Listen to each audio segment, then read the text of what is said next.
Hey guys, and welcome to our January 2nd, 2016 New Year's 20XX podcast. We'll be ringing in our favorite game that starts with 20 with our favorite year that starts with 20. I'm your host tonight, yourself, and with me I have Adrian. How are you doing in the new year, Adrian? Well, I have chores to do today, and then I have to work until 2 a.m., so that's pretty weak. Oh my god. Way grimmer this time than it was last time. Last time you tried to make it like a little bit. Okay. Golem, how about you? How are you doing? I've been doing pretty well. Been doing pretty... Oh, I got to my favorite breakfast place this morning. There you go. Ah, yes, a nice little first watch. And we have a new guest with us, Spike. How are you doing today, Spike? Really, really great. Wow, that's excellent. We've really ran the gamut there. So, on that positive note, Spike, have you been playing any video games lately other than 20XX? Yeah, a new game called Paladins. That's a third-person Dota-like game. It's in early beta. So it's like a MOBA type game, right? Yes. Okay. Yeah, I think I've heard of that. That's from Hi-Rez Studios, who made the latest Tribes game as well. Yes. Are you enjoying that? I'm really enjoying it. It's really simple to learn the basics. Nice, sounds cool. Just capture point, attack the barricades, and return until the fault of your enemy of your fault is destroyed and the game's over. Do you play a lot of that type of game? Yeah, like Smite and League of Legends. Just that. Oh, okay. Yeah. All right, cool. Well, that's actually a different, I think, set of experience from most of us here who are less well-versed in multiplayer games, or online multiplayer, that is to say. Golem, what have you had going on outside 20XX? Well, I already talked about Darius Burst, but I picked up Steel Empire while it was on sale. Oh my god, all you ever do is tell me not to play Steel Empire. I know, but it was on sale, and I wanted to support shooters on 3DS, and there's only so many times you can loop Chain Blaster. So, I've been getting all the achievements, and no, it's not my favorite game ever, but it's good as a handheld game just because it's so, plain and milquetoast. It's easy to sit down, play one stage for 5 minutes in a bumpy car ride, and no problems. It's a time waster. Isn't Steel Empire one of those shooters that has quote-unquote RPG elements, and that is more just a steady progression through? In a couple ways. The first thing that comes to mind was something that deceived me was you get $signs throughout the game, but those are just points. And they give you extends eventually. But the more RPG-ish thing is your health. You get multiple hits per craft. And even then, if you die in the middle of a stage, it starts you right then and there. So your health bar is basically extra lives. There's no difference between losing a life and losing health. Especially because you never decrease in power. So you'll collect power-ups and level up your shot, and you never lose a level by dying. So I guess that's RPG-like in that most shooters have you lose all your stuff when you die. I don't know if that's RPG-like, but it's hand-holdy. Yeah, what I mean is that it would be easy for someone to confuse it with being RPG-like. And, I've been getting used to the control scheme where one button shoots to the left and one button shoots to the right. That, It's a little unique there. The old Sector Z. Yeah. All right. Well, while you're on shmups on 3DS, you should play Scat for NES. That's pretty good. Yeah, I haven't cracked that one open yet, but maybe I should have gotten that instead of Steel Empire. Well, it's also pretty quick. Okay. Adrian, what about you? What do you got going on? Just two other games that I'd like to bring up. They're Sins of the Solar Empire and Steam World Dig. Well, I'd love to hear more about SteamWorld Dig, a controversial game if I've ever known one. Why is that? I don't know. People liked it, and then Golem said it was really bad. Yeah, I don't. Do you think there's interesting gameplay there? Yeah, it definitely has interesting gameplay. Right now, the only thing that is kind of worrying me is that I'm getting to the part of the game where the mining is actually a lot more interesting because they put, more enemies that you can't really take on with just your little pickaxe. So you have to work more to kind of maneuver around them and kind of approach them more tactically, I would say, for lack of a better word. And so, Okay. yeah, so that's the way the games become more interesting for me. What I'm worried is that the game's going to end shortly after that, and I don't want that to happen. Yeah, so it sounds like you're describing that there's a survival counterpoint to the mining, which is Yep. what makes the beginning of Minecraft really fun. But then as soon as you pass that hurdle and have like a house built and some decent armor, it really levels out in the gameplay front. So far, it doesn't seem quite that open-ended. It looks like there is a set goal that once you get there, that's pretty much the end of the game. Because the game's been talking about some treasure, some place way, way underground. Like, there's only so much. Like, they make it sound like there is a section that your old Uncle Joe or whatever got to, and you're basically supposed to go all the way down there and find it for yourself, and then bring the town back to prosperity, yay, because it's a mining town. Yeah, so I think that's where it's different from Minecraft, but it also does have those survival elements you're talking about, especially with stuff like the fire, not fire, your light which drains as you go deeper and deeper into the mine. So you can't really just stay in the mines as long as you want. So you're always trying to get in as much as you can while you still have light, and then get back out, or try to get more light as you're down there, because you can get light from killing other enemies or just finding it, or placing your own lantern so you can light it up. And you need that also to make your way back, because if you don't have light, then that you're more prone to getting yourself killed on the way back out, and then that ruins your run. Hmm. All right, that sounds more interesting than someone else made it sound.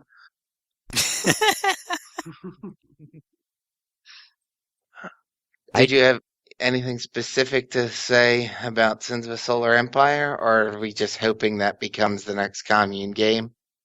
I'm one hoping that becomes the next Commune game, but two, I got a head start of it because I was pretty much anticipating that it was going to be a game that I need to spend a lot of time in just to get to grasp just how to play it at a halfway decent level, because it is a pretty heavy game.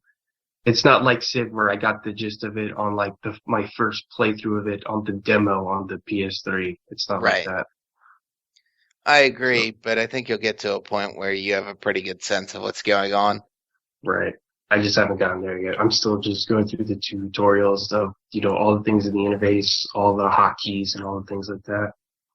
All right. Well, we'll wait and see what comes up next. Myself, I've been playing a lot of stuff because I've been on vacation for 2 weeks, but I guess yesterday I was playing a lot of Super Mario Galaxy 2 and thinking whether it was a blasphemous complaint to say that the game just has way too much shit in it. No, it definitely does. It just feels like a checklist at times. Like I'm not even playing levels because I enjoy them, albeit they are pleasant. I mean, just going through and getting comet medals and doing comets feels fairly forced. And this is only the first half of the game. I'm not even to the green stars yet. Oh, you don't need Yeah. to do commits because without commits you can complete the game. It's like Right. that. You can just ignore them. Yeah, I've beaten it already. But I have 90 stars now. I'm going for 240. So There's more than 240.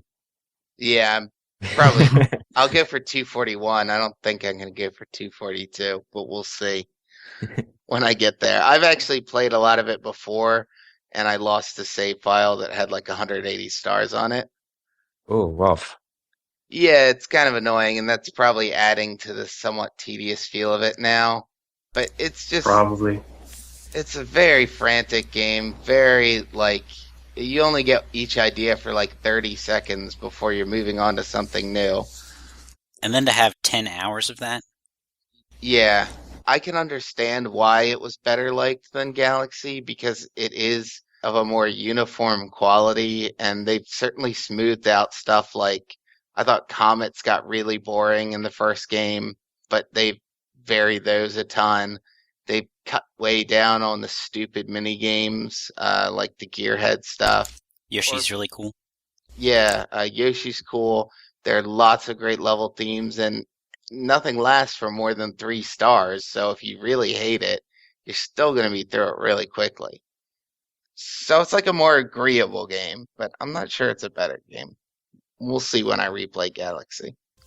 Right. Okay, it sounds like we've all got some good stuff going on.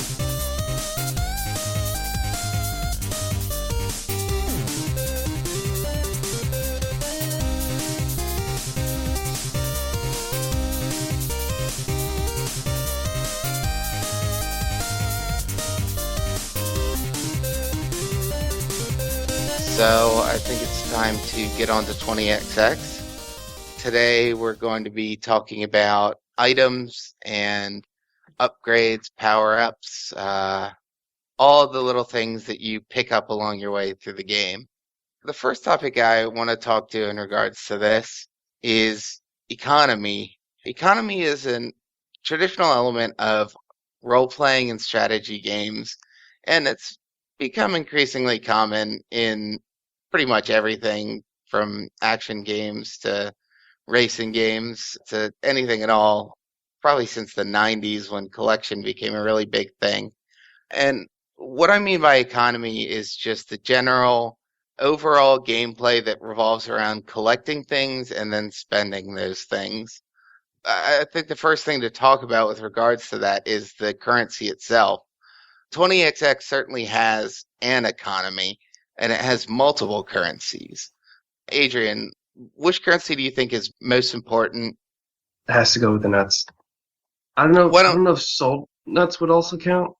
I think they would, but I think most of the items, even if you haven't bought them with your soul nuts after a run, they would have just appeared in your run anyways. Just to clarify, what do you use nuts for? Just to buy the power-ups that the little robot dude sells in the shops. That and the lottery machines, you also spend nuts on those. And the health stations. And the health stations, yeah. So those 3 different things you spend nuts. Oh, and energy stations, but I never use those. So that's 4 different things you actually spend nuts for. Yeah, who does use energy stations?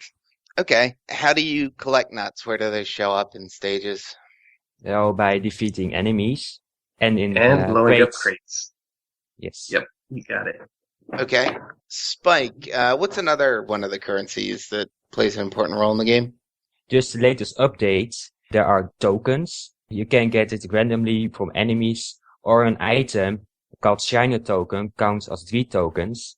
And those are used in slot machines. It gives a more better chance for an item or random economy, like health or energy. Right, you can get just about anything from a slot machine, I think, right? Yes. Besides the slot machines, there are also, like in the Binding of Isaac, you can give health to get coins. In this game, you can give health to get nuts. Right. So in that sense, that's interesting because health becomes a currency. It's something that you can spend. Yeah. Would you consider energy an economy if you, quote unquote, spend it to shoot special weapons, or is that outside the scope of this conversation? Would I consider energy an economy? Yeah. I would consider it to fall under the purview of economy. It's not a currency in and of itself, I don't think, because, well, you could make an argument that ammunition is currency, but I don't really think that it is because it's not a direct exchange.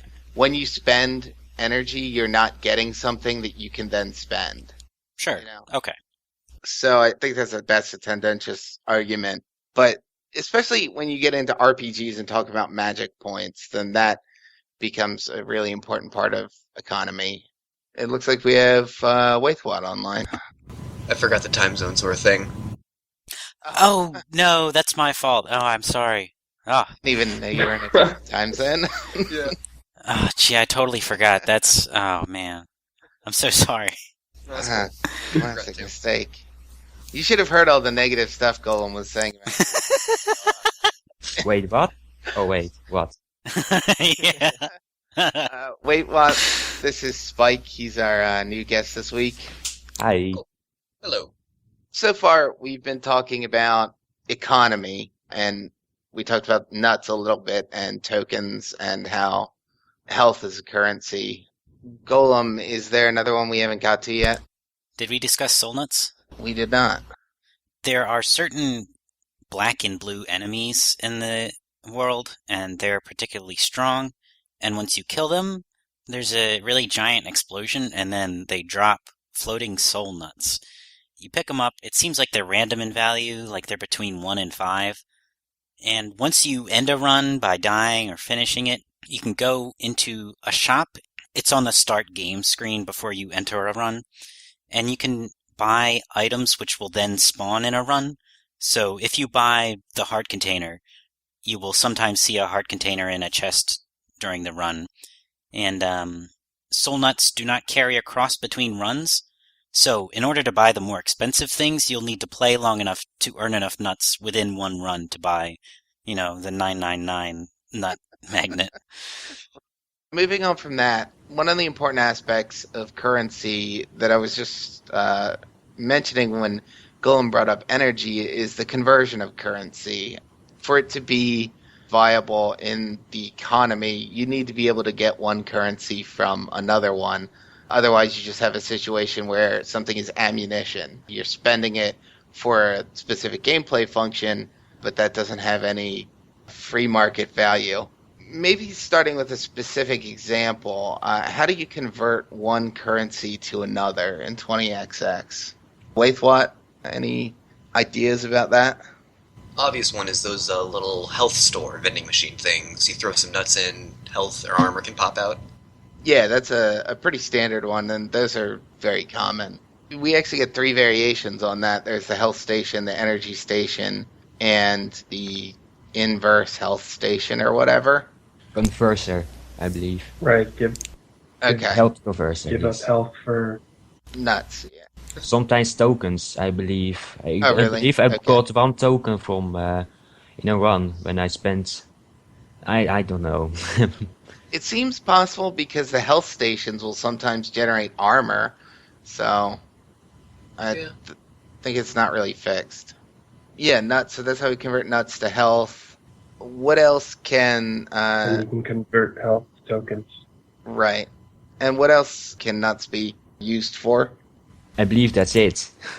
Yeah. Oh, except one thing. Score. You can keep all your nuts at the end of the run and you get a score accumulated with the amount of nuts you have. Right. That makes sense. Okay, I didn't realize that. There's that one item, I think it's called sound investments or something, where I think you can find it in a store, so you'd spend for it, and then at the end of every level you get like an X% boost in your nuts. Yeah, you're right. 20%. Yeah. Yeah, I think it's 20%. And it's at the completion of each stage you get like interest on your nut bank. Now that you mention it, there's also a familiar that you get that'll eat nuts and then poop 2 items for you. Yeah. Man, I haven't seen that guy in a really long time. He's super helpful. I love him. The gobbler, yeah. No, not Scrabbler. Sorry.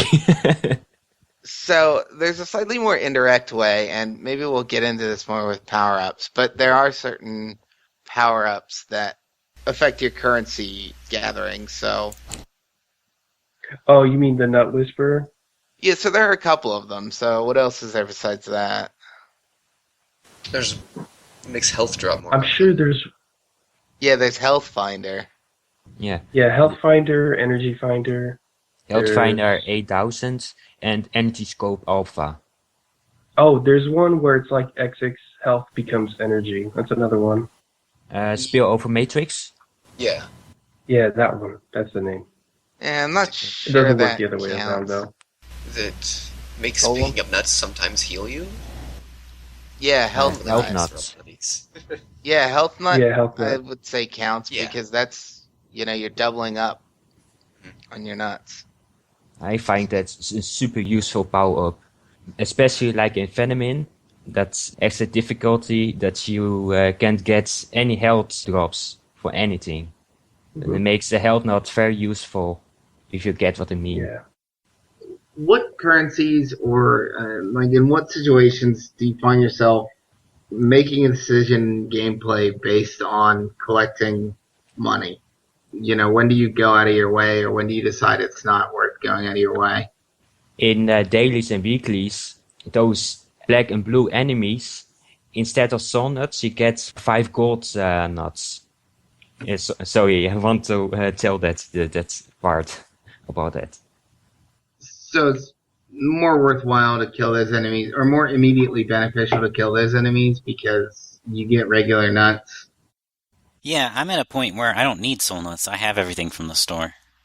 Yeah, same here. I assume we're all there, yeah. So soul nuts have more or less become irrelevant. Yeah. Yeah. The only reason to kill the blue and black guys is because they're in the way. Back when soul nuts actually did have value, what was your policy about them? Oh, I would always go after them. Yeah. Usually grab them even if I had to take a hit to get them. Yeah, health will get me through one run, but a soul nut will help me on all subsequent runs when I buy some item. So they were the most important thing. Soul nuts in that sense function as a unifying economy. They are the one thing that affects one run from the present run. So that seems to make them the highest priority currency, but then we've just said that we're all at a point where we don't even pay attention to them. Do you feel like there was a shift in the way you played the game when you got to that point, or do you feel like the game is missing something now?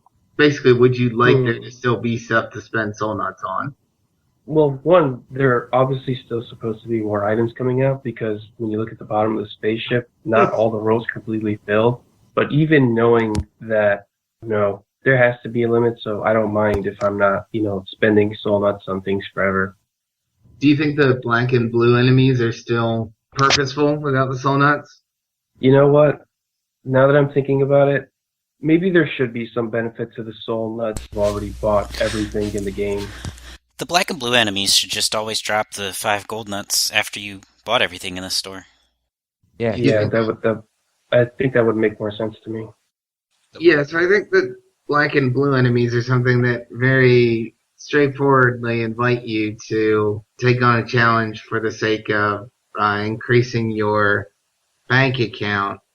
And I think that the game does lose a little bit of something when that goes away, but I also think that there are more indirect ways that they do effectively the same thing, such that as long as you're trying to beat the game or improve your score, there is still a point to challenging yourself, basically. Yeah. An interesting way of working it could be, since they've taken out the soul nut count in game anyway, was having the soul nuts add to your nut count, but also your soul nut count at the same time. Like you get 5 soul nuts, you get 5 nuts in that run. Be an interesting way of handling it, I feel like. Yeah, no reason not to. Yeah. Yeah. By the way, your volume's really low. Oh, is it? Sorry. I've just been talking kind of quiet. Do you guys have any additional thoughts about the game's currency system, or is there anything that is glaringly wrong with it or particularly unique about it? The fact that it converts into score is something that's present in other games, but it's unique among games that I've actually played. I've never actually played a game that does that. So at the end of my first winning run, I just went crazy and had so many nuts, and I bought everything I could. And then, as a result, my score suffered. And so late in the game, if you're going for score, you got to make that decision like, I could buy this super helpful item, but if I go without, then I'll increase my score. Well, it's definitely really handy if you find the sound investments or Nut Whisperer. Of course, it's really handy to invest in that. And you get more from return if you buy them. In a daily run, of course, you want to keep your score up, but in a regular run, it doesn't feel as important, Yeah. Well, those still count towards leaderboards. They do. But so far, most of us are still just at the point of getting through the game. personally myself, I feel like I'm just getting to the point where I can challenge myself more and maybe go for a Speedmaster or Speedmaster? Speedrunner or Nutmaster run and see how high I can get that to place on the leaderboards. I think we've touched on kind of a couple different levels it works on, in that there's a challenge of spending nuts wisely or spending everything wisely to get to the end of the game, in which health is almost your utmost currency because that's naturally what you need to preserve. But then when it comes to, when you've gotten to the point where you can do that pretty effortlessly, there's still basically a counter that you're working to increase. So it's a more abstract challenge. This almost reminds me of when we had a score discussion with regards to Shinniketsu Koha, what was that, 2 years ago almost? Yep, just about, yeah. And I think Golem and I were the only ones there for that anyway. But we talked about balancing health against score and how that adds an extra layer of gameplay depth. So I think the economy in this game is sort of a unifying element where you're approaching those things the same way, but it goes towards a different end depending on what level of player you are.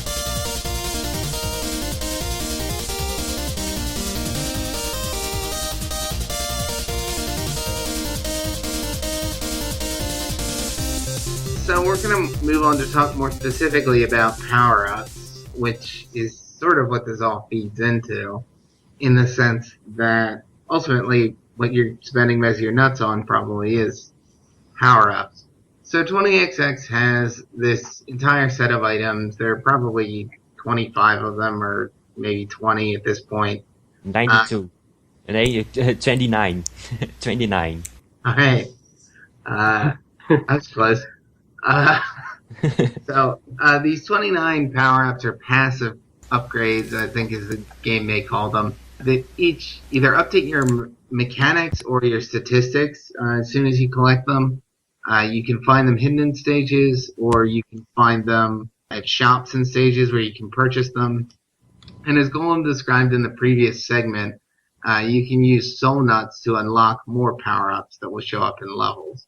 There's a specific subclass of them, which we could call weapons, and you can only carry one weapon at a time.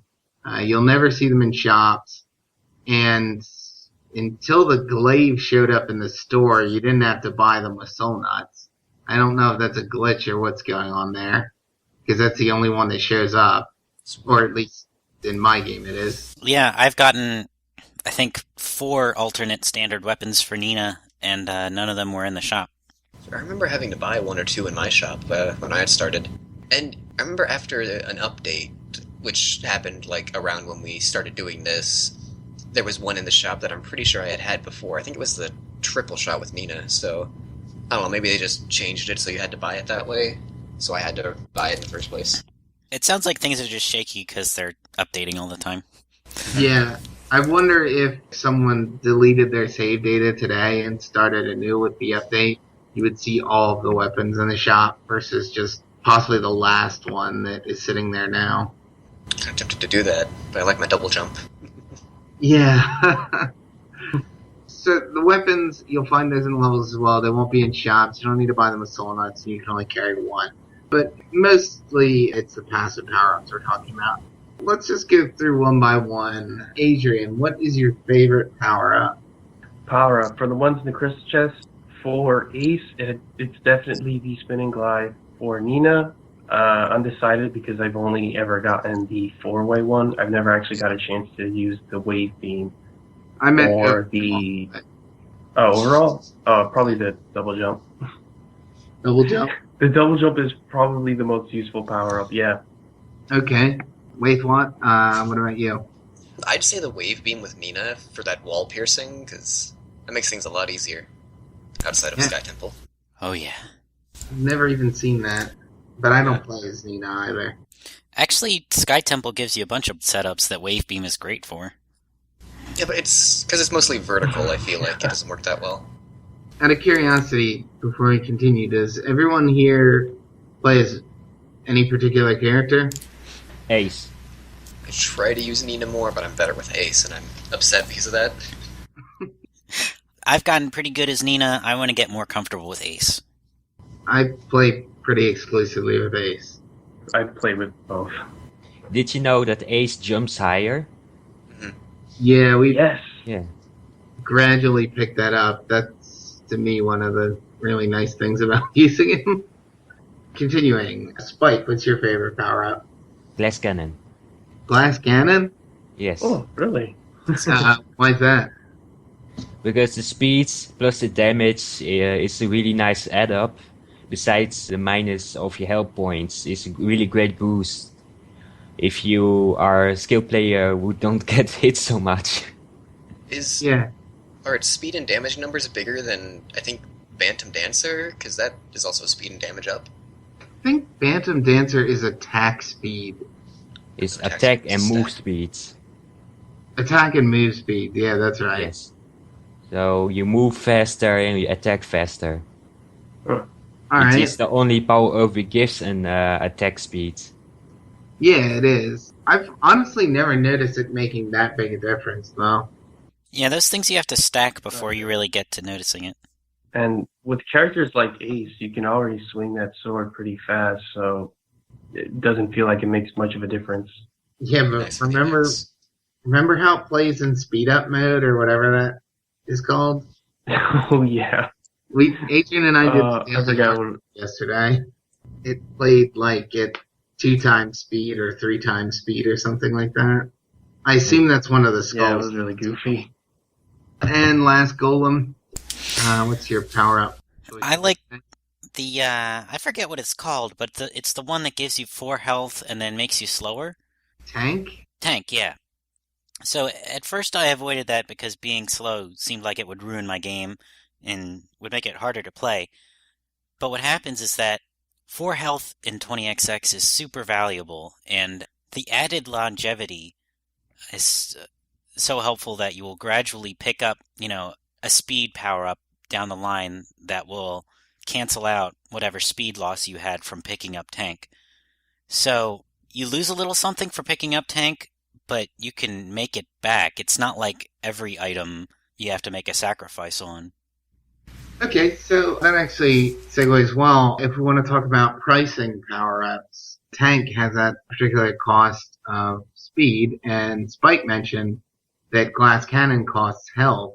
So there are those counterbalances. Are there any that go beyond just a slight reduction in one of your stats? Excalibur is one of them. You get a huge amount of attack damage up, but your power damage goes down. How? The power of your actives that you get from bosses. Right. Do you find that's a good balance?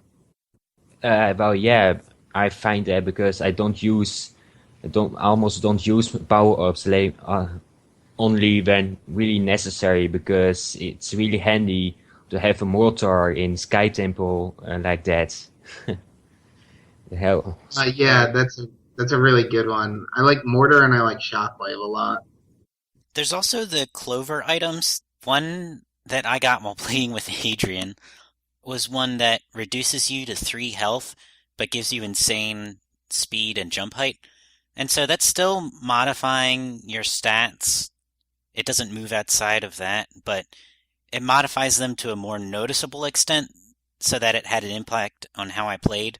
Whereas with Tank, the speed change was negligible and I just didn't change how I played. Yeah, I think modifying jump height is one of those things where, strictly speaking, it is just incrementing a number, but that does have a more active effect because being able to jump higher means it changes the routing of the stage. Yeah. There have been plenty of occasions where, while on co-op, there have been platforms that Ace has been able to just jump up to, but Nina couldn't, so I had to go, a long way around. So when you want to play dirty and use your jump height to skip portions of the stage or challenges where there's those chests off the main path, Ace can often have an easier time with that than Nina, especially if he has a boost to his already extended jump height compared to Nina. Yeah, it's funny. Maybe this is getting off topic a little bit, but I think that works really well, especially in co-op, because Ace is the melee character, and he does more damage and naturally lends to a more aggressive play style. And the fact that he can occasionally circumvent some of the platforms means that the two players, or if the other player is using Nina, that is, the two of you can split up. And a lot of times I noticed last night when Adrian and I were playing, I would come around and attack enemies from behind as Ace while he was shooting them from the front. And it wasn't always the case that was because I had the higher jump height, but that certainly makes it a lot easier for the one player to get ahead of the other one. It also means I died about 8 times as many times as Adrian did. But I think, makes an interesting balance, and I think that it works really well in co-op. But that doesn't really have anything to do with power-ups. I just wanted to mention something I noticed last night. All right. So we were talking about balancing the power-ups. Beyond just the direct downgrades that you get, how is the economy handled with regard to power-ups or pricing of them? This is something I wanted to look into more because, how the developers decided to determine the price for each item was something that I was actually kind of interested in. So why would this item cost 3 and why would this one cost 6 but this other one costs like 23 or something? I know the one that gives you basically max health and then plus 3 health, naturally that's going to be the most expensive item because it's just all benefits. There's no drawback to that thing at all, and you love it whenever you come across that thing. And it's one of the reasons why you want to save up nuts, because health is so sparse. So if you ever do come across that thing, it's just a godsend. Yeah, I honestly might pick Blue Lander as my favorite power-up, just because I'm still at a point in the game where that health and armor boost keeps me going, basically. But you touched on that in the shops, they're priced differently, and they're also priced differently with soul nuts when you buy them originally, although that's a fairly linear order. Did you guys really notice, this again comes back to that soul nuts top out really quickly, but in the original process of unlocking items with soul nuts, did you really notice that affecting your game? Were you getting immediate rewards for buying new items? Yeah, definitely. I was excited when the double jump was finally in my shop, but then after I bought it, I had to wait a couple runs before I even came across it. Yeah, same. Yeah, so what you're talking about there, I guess, is the distribution of items, the random distribution. Would you say that's an aspect of the balancing? Yeah, if you knew where each item was, then it would never be a risk to go out and get something because you would know exactly what you were doing. So the fact that items are randomly placed keeps gameplay interesting by making certain decisions a gamble. It kind of reminds me of that idea of the interesting choice where you have 2 options and they're good but in different ways. So if you have to take a side path to pick up an item, you might get something good or you might not. And if you continue on the main path, you'll get to the end of the stage sooner, but you might not have a good item. So keeping those items randomized makes choices harder to make. Mm-hmm. And a lot of times you make decisions like, do I save up nuts now just for the possibility that something good may come up later or that a health station may come up later? Or do I just buy this expensive double jump right now and deal with it later even though I'm low on health? Right, so there's forethought to it there. It's not just at each fork deciding, is this worth going through the challenge? It's also about, do I have enough health that I think this run is going to keep going at this point? Or is my time good enough right now that I think I can squeeze by without buying an extra item so that I can get a better score? Even, if your time is good enough to get the bonus item after killing a boss. Yeah, I think that's one of the more obvious sort of carrots that they put there for you. Spike, you're probably the most advanced player of us here, by no question at all. Yeah, sorry. Yeah.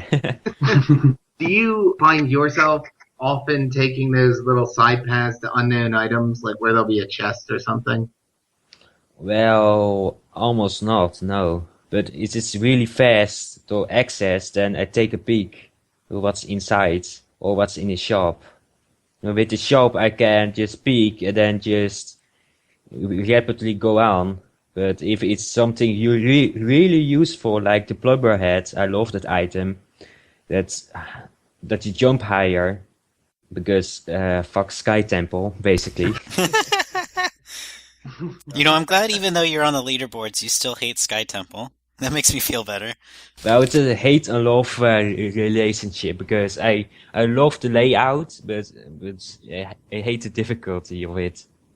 Yeah, this was something we actually talked about in our last podcast, where Sky Temple gets kind of comical with its difficulty later in the game. Oh yeah, Agnesor can actually get pretty bad too. So Spike, you find that it's never worth the risk to take those side paths? Well, if it's really difficult to access the power up and it takes too much time, it's not worth it. Okay. How does everyone feel about being able to zoom out the camera? Do you guys use that feature a lot? Yes. I didn't know it was a thing for a while, but now that I do, I use it. Wait, there is a zoom out option? Oh man, now we've won because we taught you something. You can use the scroll wheel on your mouse to zoom out the camera. I believe the developers have said it's a debug feature. I try not to use it for that reason because they said, or because you said that they said they were going to take it out. I hope they don't take it out because it's what makes Sky Temple a lot more bearable for me. Because one of my major issues is that naturally you don't have as much to view above you as you do to the side of you, and in a level that's more vertically oriented, especially with those geyser platforms that shoot you up fairly quickly, it gives you way fewer time to react versus if you were just, moving to the side like all the other levels. Especially with those catapults that have an obnoxious tendency to be firing before they're actually on the screen, and they actually kind of accelerate the higher up they are. So you'll just see a cannonball just fall into you, like boom, it's like, oh, goddamn. That's every enemy in that stage will attack you from off screen. Well, Yeah, no, actually, I discovered that the enemy only will attack when you're in certain range of them, and then they keep shooting, despite on what range you are from them. Oh. Yeah. So, and they start shooting when you damage them, also, or attacking. Huh. You can test it like on a catapult, because you can see them just out of range, just on the side of the screen, and if you shoot it with Nina, they start shooting when you hit them. That's interesting, because, yeah, I haven't experienced the being shot from off screen as much as, well, it seems like I haven't noticed it as much. And you and I both play as Ace, but I know Adrian and Golem play as Nina a little more often. So I wonder if that's why you guys see it more. Yeah, I just blind fire, so I could be hitting guys way off screen. It could be that. The challenge rooms, though, that actually is a place where, getting back to power-ups, there's one place basically directly in your path. You don't ever have to go out of your way to do that. That's always mandatory for getting through the level. But they give you those challenges that you have to complete to acquire the power-up, similar to the way that you get an extra power-up for completing the entire level under a certain time limit. Are you guys pretty consistently able to do those? There are ones I consistently can do and ones I can't. I'm constantly dashing, so that don't dash always messes me up. I'm trying to focus on the challenge before I do anything now. Yeah. I make more of an effort to get the rewards in the gauntlet rooms when they appear, and I have to make more conscious effort to actually read what it says before I accidentally do something I'm not supposed to, like dash or don't get hit or something. Yeah, don't get hit's a pretty rough one. Right. Spike, do you usually get those challenges, or do you have trouble meeting any of them? Well, yeah, I get them mostly, except the time I don't get hits and the enemy spawns on top of me when I... But this one that's really annoying is that only use powers. Oh, yeah. Yeah. Well, you can complete that without powers because it does not count or a failure when you use a charge shot with your sword of your shot with Nina. I did not know that. Feels wrong. So, well, yeah, because in later difficulty, it takes too much time to keep charging your weapon and fire it. It just takes too much time to kill all the enemies. It's not worth it to do that like that. Except if you have a power and enough energy. Sorry, I get too deep into this. Yeah, okay. How many power-ups do you guys... I think most of us have beaten it at this point. Wait, what? I'm not sure. Have you? I still haven't. Okay. 6th or 7th level at the furthest. You're pretty close. And I think it's actually gotten a little easier recently, so... Yeah, with the slot things. And some of the level chunks. Yeah, I think the level chunks have just gotten a little bit better balanced. Although there's still some pretty insane ones once you get to your level 7 and level 8. Our level 8 Vacula was ridiculous. So, before we move on from power-ups, I wanted to talk about the boss items that you get. At the end of each stage, in addition to what 1 or 2 bonus items that you get, you also get a choice between 10 nuts, a active ability from the boss, similar to the power-ups you get from defeating Mega Man bosses, and the third is it always a power battery or a health thing, or can it be anything? The 3 items you can pick off is, one is 10 nuts, the second is the boss power-up, of course, and the third is always like a plain stats power-up, like Bronze Barrel, Plumber Head, of Nina Chess. Yeah, it can be bronze barrel. Yeah, so... Or health, or energy. Yeah, so it's a real... I think it's always one of those real basic ones. What do you guys go with at the end of the level there? Or what determines what you pick? I pick almost always the boss power-up. That's counter the boss to the next level. Do you always take a look at what bosses you have coming up before you do that? Yes. Because naturally, you probably don't grab an item if you've already beaten the boss that's weak to that, right? Yes. Except if it's really useful for the difficulty of the next levels. I'll like almost always take the spider's shockwave because it's so great. Yeah. Or that weapon you get from the Eternal Star, that bat. Really? You like the that a lot? spiky Yeah. shadow thing? Oh, The Shade Spur. Shadespur. Yeah, Yeah. it goes through walls and it's very useful for Ace. Huh. I very rarely grab that one, but that's partially because I leave the bat till the end. So you also have to choose to replace a power-up once you have more than 3 special weapons. Yes, I always replace the power-up I don't need anymore from boss. And I keep the power-ups I need for the next boss, or it's really useful to keep it.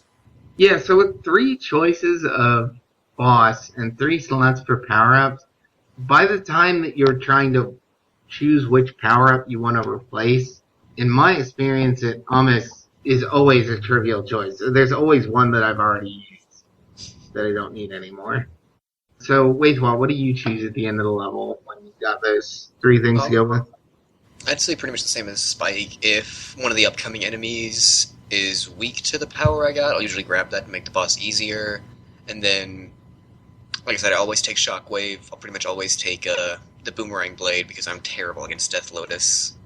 Otherwise, I'll usually go for the nuts. I feel like I see Potato Battery, the energy up a lot, which, you know, choosing between that or a power seems kind of silly. If it's like the first choice, I mean. Yeah, I see that a lot as well, and I pretty infrequently take it. Adrian, when we were playing last night, you didn't take a single power. Is that standard for you? Yeah, it's become standard for me now. As I've been playing, I found that Ace, more so than Nina for the most part, can deal with a lot of situations better than Nina due to the range of his sword, with the exception of the catapults and Sky Temple.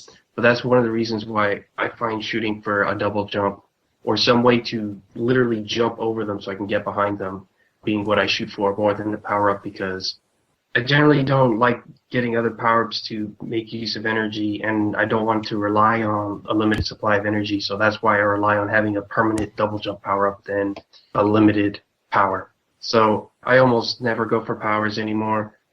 I almost always go for health if it's there. And if health is not there, and if you use something like the potato batter, I'll pretty much always go for nuts after that. Sometimes if there's a bronze barrel, I will go for that instead of the nuts. And only on occasions I actually feel like picking up the plumber's hat. Yeah, So effectively, you just said that you like to jump over enemies if you could. Yeah, so sometimes I do pick up the plumber's hat for that if I have not gotten a double jump in a long while and I feel like I'm not going to get it anytime soon. That's why I do actually find the extra jump height.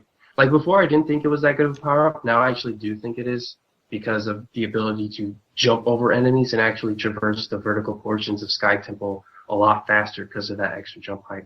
Especially when you have it stacked. Like that's when you really notice a difference. That's something unique in platformers, where usually the level design is really tightly structured around what kind of jumps you can make. But here, 20XX is really lenient and doesn't care what kind of challenges you circumvent. Right. yeah, I think that almost makes the jump-related power-ups sort of makes them a different class, just because they are allowing you to reroute the level, and that is like the statistical ones are there to help you with combat, to survive more hits or to kill enemies faster. And this can help you, manage large numbers of enemies, but effectively you're still going through the same path. And then the jumping ones help you with combat as well, but they're largely there to help you find new paths. So you've got like your navigational power-ups and your combat power-ups. And I think that, without getting too far into speculation, I think that speaks really well to what I think makes Mega Man type games interesting, is that they have layers of combat and layers of platforming. And I think 20XX builds on that with this system of power-ups. And ultimately, I think that's why it's a valuable addition to the would-be Mega Man canon, because that sort of freeform expansion, I think, really does build upon something that's already there in this type of game. Does anyone have further thoughts about the power-ups? There's a phase, kind of like the Soul Nuts, where while you're learning how each weapon works and who's weak to what, like none of that is spelled out to you. I would always prioritize getting the boss weapon just so that I could learn, but now that I'm making informed decisions, it's pretty infrequent that I take them, because I know what I can use when, and I know what I can give up, and more health might be more useful to me than the shotgun ice or something. My approach is fairly similar. I've said already, I like Shockwave and Mortar, and so I'm always going to grab those, even if I don't know there's a boss coming up that I'm going to want to fight with them, just because they're universally useful. But I mostly make the decision on that type of usefulness versus making weakness-based decisions. Like, I never take Splinter Frost, for instance. Yeah, me either, because the bet is just too easy for Yeah, that, and that power is not really useful. it's like too weak to be generally beneficial. Its spread shot seems kind of useless since it goes the opposite direction of what it hits.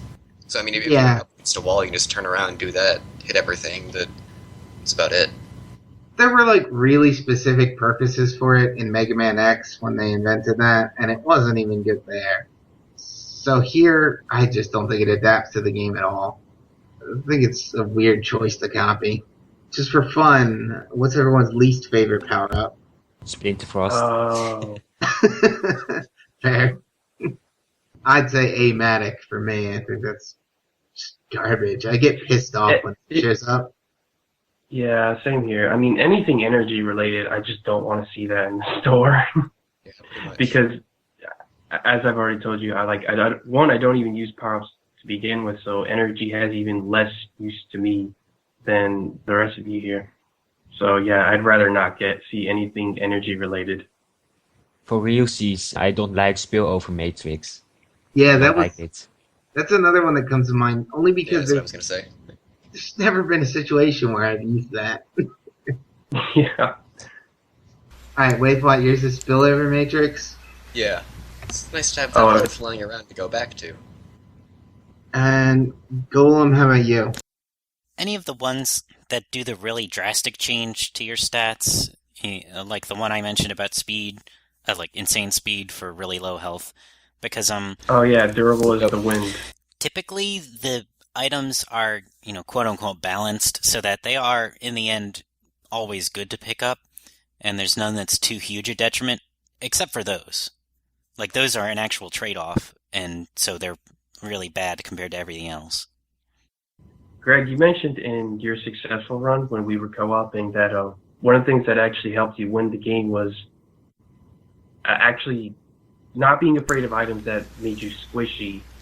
Although ironically in that same run you picked up an item that made us durable as the wind. We ended up only having 3 or 4 health. Yeah, the difference between durable as the wind and glass cannon is that glass cannon, the negatives are so negligible. You lose 2 health? As opposed to durable as the wind, which drops you all the way down to 3. Yeah, that's funny because we actually picked up glass cannon after that, and it couldn't reduce our health any further. And with glass cannon, the benefits aren't too huge anyway. It just instead of 10 damage, you do 12 or something like that. But that stacks, and eventually it gets to be worth it, especially as boss health bars get so long. Right. Yourself also mentioned that he actually likes the fact that any detriment you can get another power up that brings that back up. So if you may have a power that makes you slow, you can eventually get another one that makes you faster again. And in this case, if you have something that makes you squishy, you can always get one of those heart power ups at the end of boss stages to bring your health back up again. Yeah, one of the things that I think is disappointing about 20XX is that you don't, beyond Nina and Ace, you never have a player who plays oh, I'm the tank, or oh, I'm the fast guy. You just get a player who gets all of everything, all of the speed and all of the health. And on one hand, it's nice that items are always my friend, but on the other hand, that means you don't get different types of players. Right. You don't have to stick to those trade-offs that you make. Yeah, I think if we really got into it, then that would be a conversation about the RPG or the role-playing aspect of the game. Right. Because it's like picking a class. Yeah, like Adrian is saying, there's, when it comes to balancing skill trees and stuff in RPGs, you need to make sure that you can't just randomly pick everything because you're going to waste all your skill points. You have to pick stuff that complements what you already have. Beneficial to what you have, yes. Yeah, it's all about making builds, so to speak. So you don't really have that in 20XX.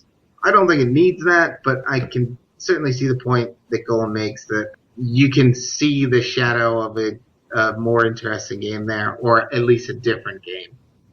I just see it as a different design choice. Yeah, and one I'm not sure is entirely as Mega Man-y as what we got. That said, the procedural generation throws a ton of curveballs at you, like the level order is random, and you don't always get the double jump. So the fact that items are mostly good also does give you some amount of stability that this game might need to keep itself from going entirely off the rails. And I think actually the items you complained about, those clover items, well, you're not going to see those consistently enough to rely on them for a change of pace.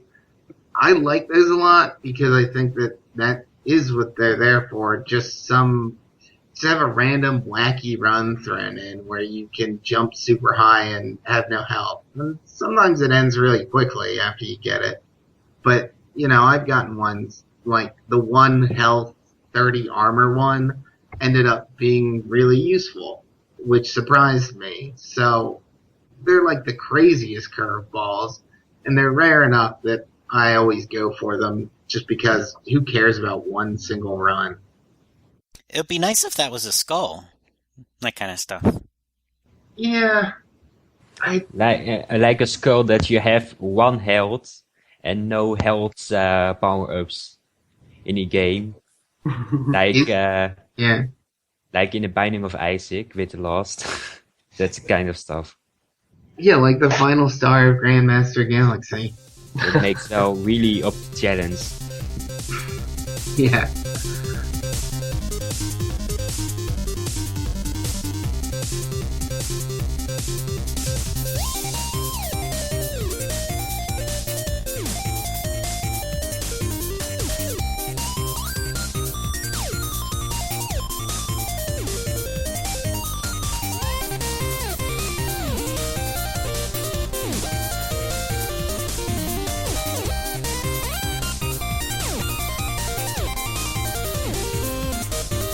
As we wrap up here, I got a couple final questions for you. While we're still on 20XX, Adrian, if you were a Mega Man boss, what would your name be? Oh God, Bull Kraken, because they didn't use it in X6.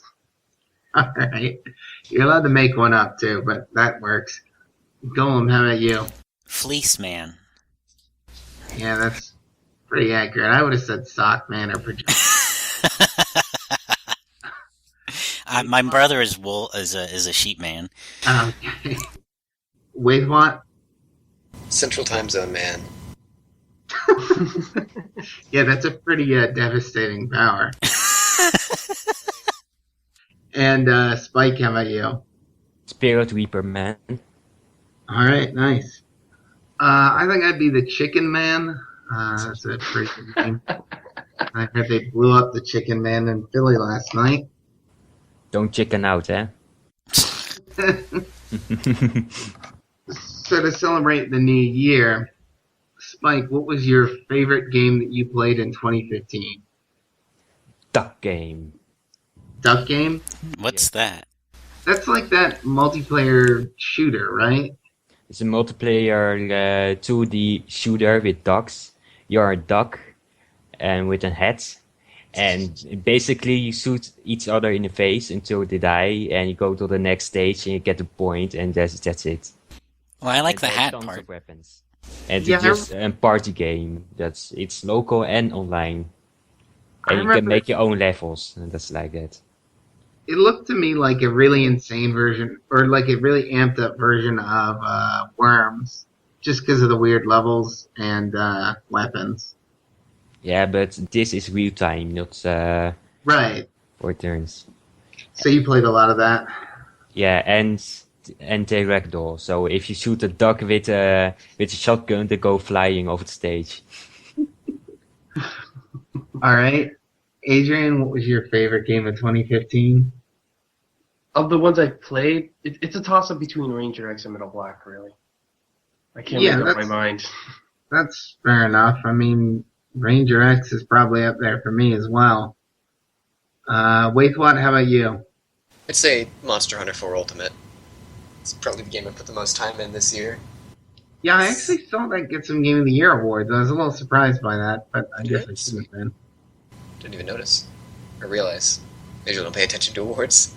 No, I think I saw it on the front page of, it must have been Destructoid, because it's one of the only blogs I check.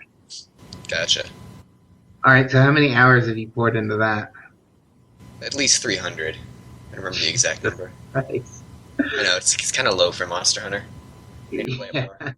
You're through the tutorial. Yeah. Not even joking. People can get thousands of hours into that game. Yeah, definitely. Do you play that online at all, or just single player? I do single player mostly. I don't have a lot of friends to play it with, and I hear a lot of bad stories about online with people who've cheated overpowered weapons and stuff, so I just kind of avoid it when I can. Oh, I didn't realize it had that kind of pollution in it. Yeah. Like, it probably doesn't happen as much as I feel like it does, because I just see a lot of people complaining about it online.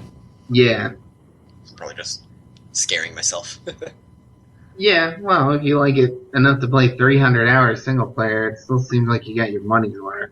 Oh yeah, definitely. And Golem? My favorite game that I played in 2015 was Metal Black, and my favorite game to come out in 2015 was Splatoon. Okay, yeah, I think Splatoon's the only game I played that came out in 20. No, 20XX. Oh yeah.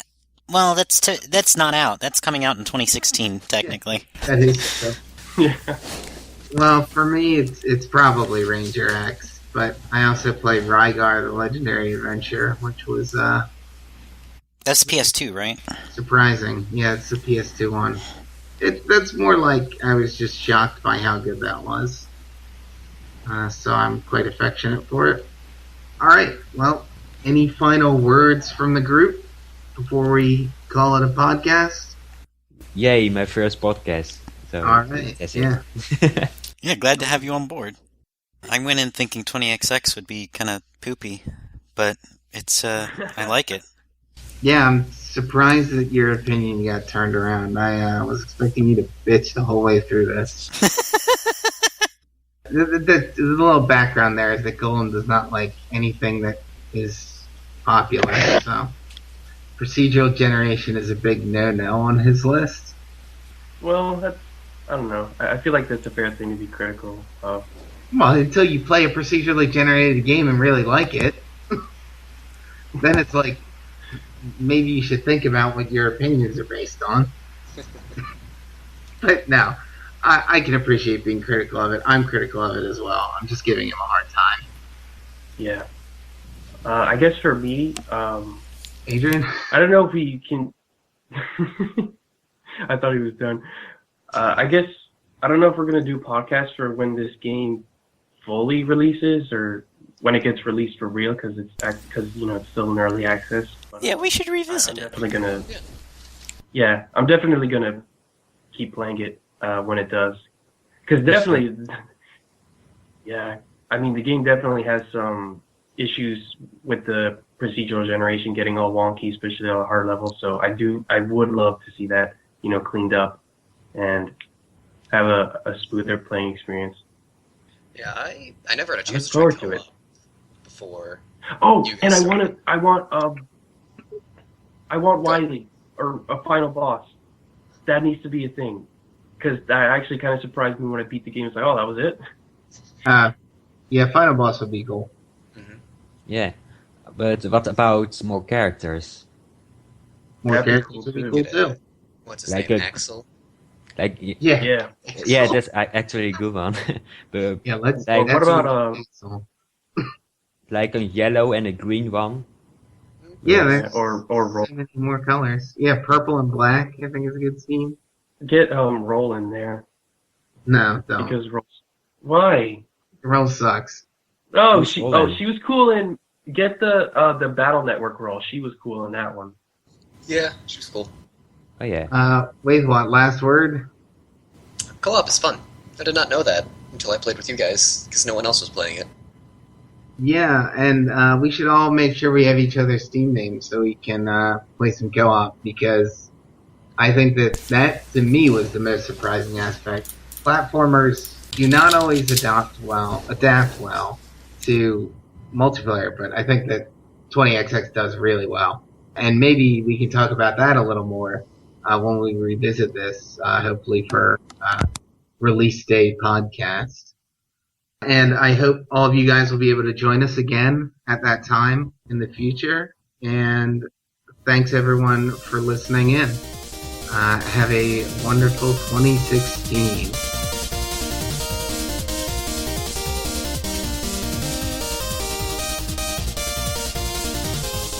All music in this podcast is from 20XX. If you have any comments or questions, please email vgcommune@gmail.com.